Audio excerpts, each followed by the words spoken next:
bali, natanggal ko na yung, yung bintana dito. Saka yung pintuan. So, naging ganyan siya. So, tapos, ito naman,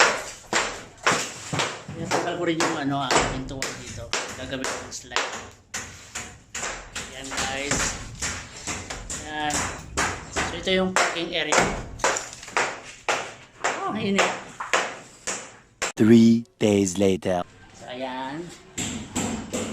Semento. So, bali ang pinili ko lang na bistay na buhangit is 10.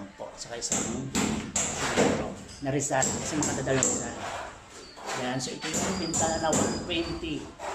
Ay, naman. 120 by 120. Ayan.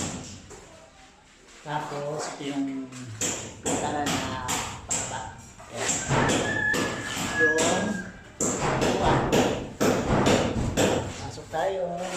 So ito po yung magiging dining. Yan, dining. Tapos ito yung magiging mini sala. So pasok tayo dito sa may CR. Ito yung CR. Yan, medyo pinapagod ko yung CR. Ito nga po is dito ang dito lang. Ito yung biga. Yan, dalawa yung biga. So ito yung tinakta, tiniktik yan. Diniba. Tapos ito yung extension. So, pinahaba ko lang sa ganyan kasi dito magiging shower. So, napalaki na rin yung bintana. So, shower. Ito yung inodoro.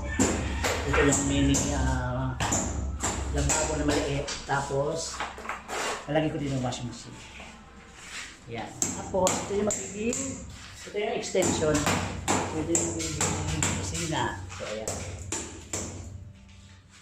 Yan. So, ito yung magiging kusina. So, ayan. So, switch. Ayan. Nalagay na lang sa bag. So, dito yung kaya na mga plato kung magawa.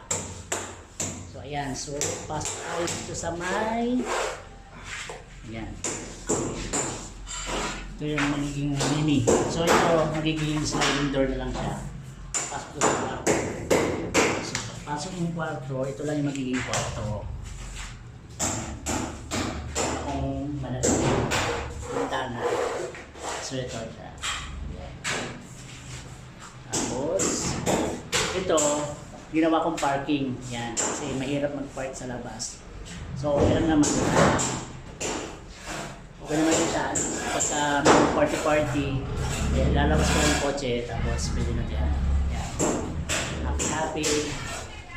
Yan, so ganyan. So ito yung parking. Malaking parking sa kwarto.